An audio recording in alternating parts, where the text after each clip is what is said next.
October 2nd, 2010.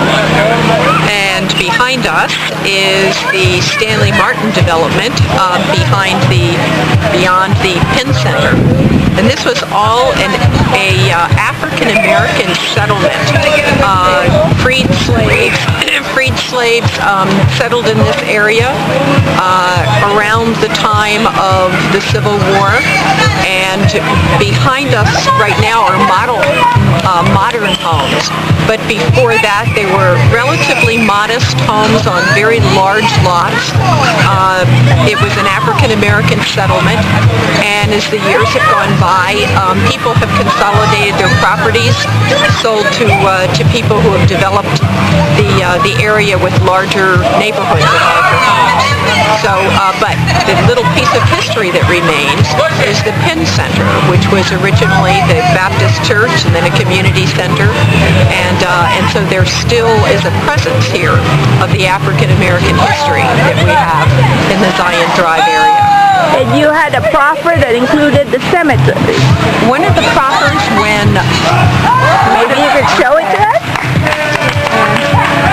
One of the proffers when the homes were built, the new neighborhoods, the reserve and the preserve was built, was to build a fence around the cemetery and do some preservation work on this older cemetery, which for a while had sort of fallen into a state of deterioration. And so part of the development in the area also was able to help to preserve and protect some of the cemeteries that are in the area. And you were the one who managed the rezoning for the area. I was the Braddock District Supervisor at the time, and so I had the opportunity to work with the landowners, the original owners, the developers, and the community to talk about what we wanted to make sure was taken care of during the development process.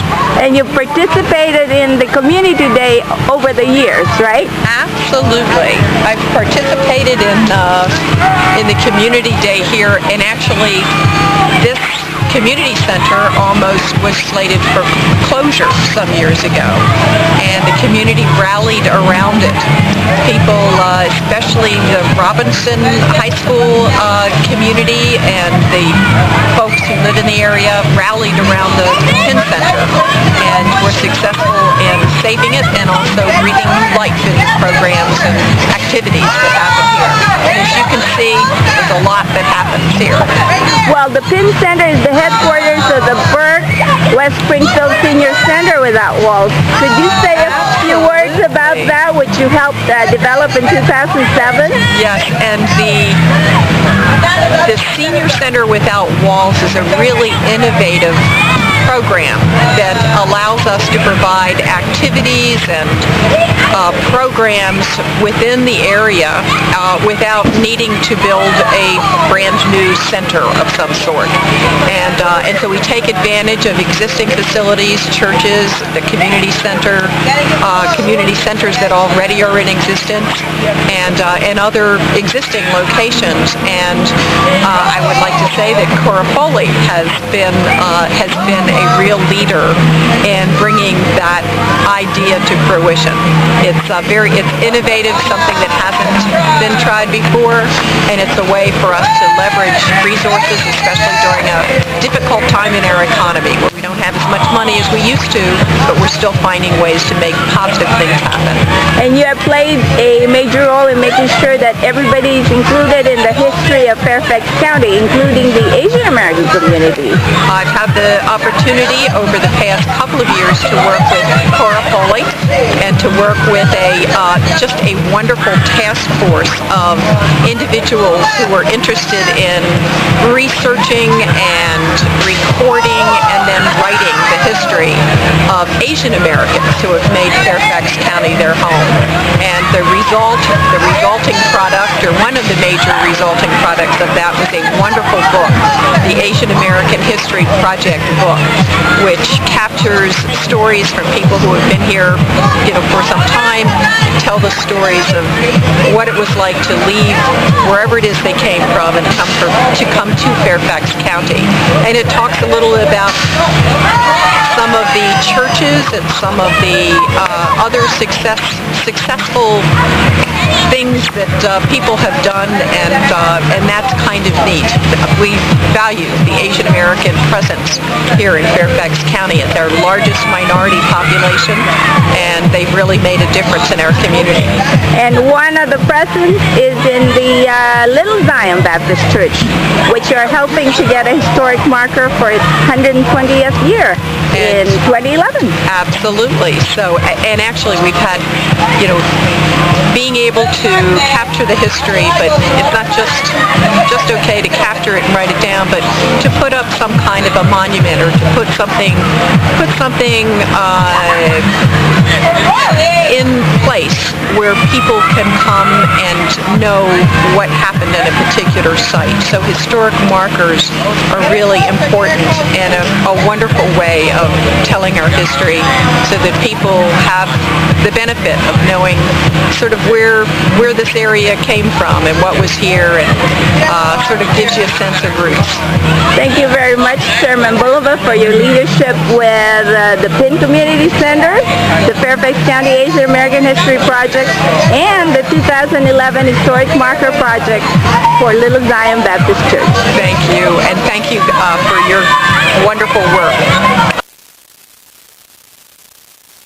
The 2009 historic marker for the Penn Community Center underscores the fact that the story of Little Zion Baptist Church is part of a larger history of African Americans in Fairfax County. The marker honors the following story. After the Civil War, a community of African Americans lived on what is now known as Zion Drive. Like Jack Pearson, David Penn donated land, an acre of land, to build Little Bethel Baptist Church, a sister church to Little Zion Baptist Church. Such stories are repeated on a broader scale in Northern Virginia. And on November 13, 2010, George Mason University began a series of conferences aimed at promoting historical research on African American communities in Northern Virginia. I conclude part 1 of this program on Little Zion Baptist Church with a segment of that conference.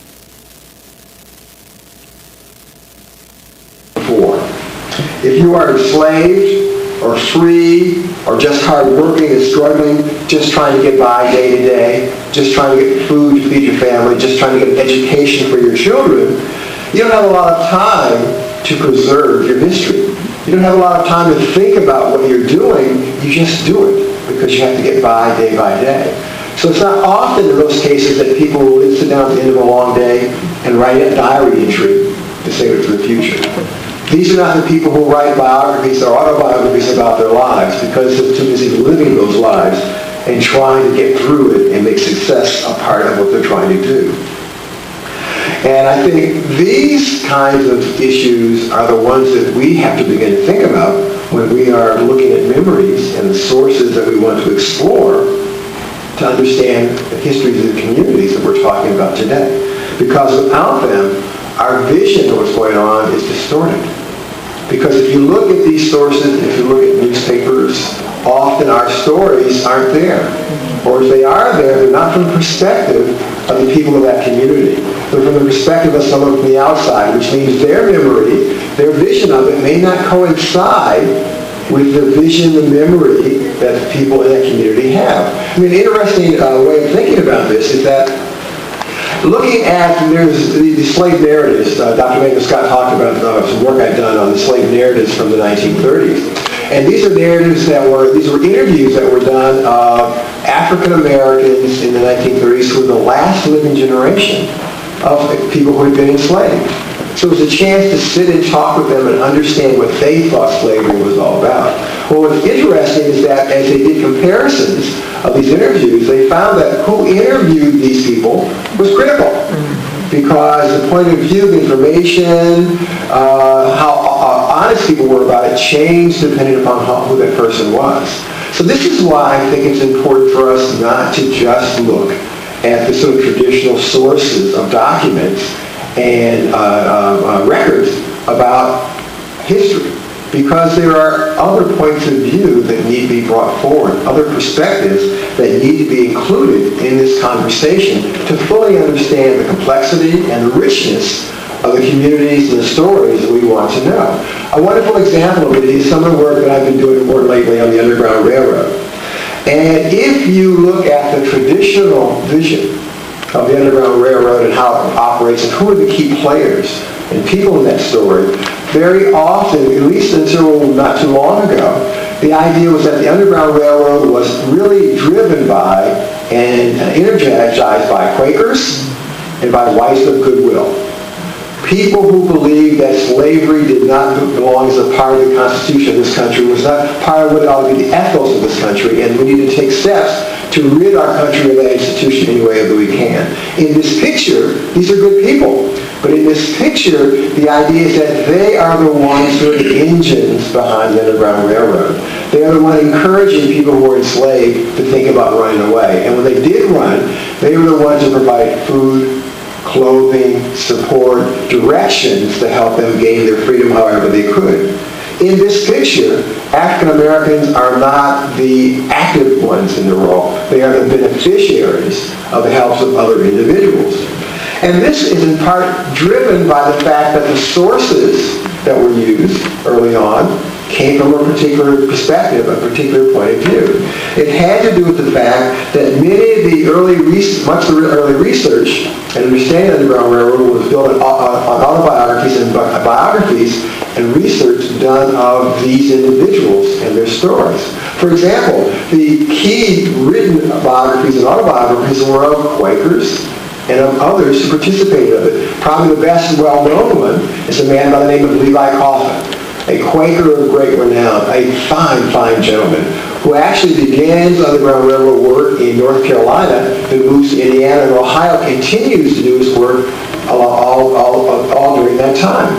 Now, as a result of his experiences, he's urged to write his autobiography, and he does write it, a huge volume, 700 pages of reading. I make my students read that in spring. And actually, it's a good read. I give a couple weeks, or that's time.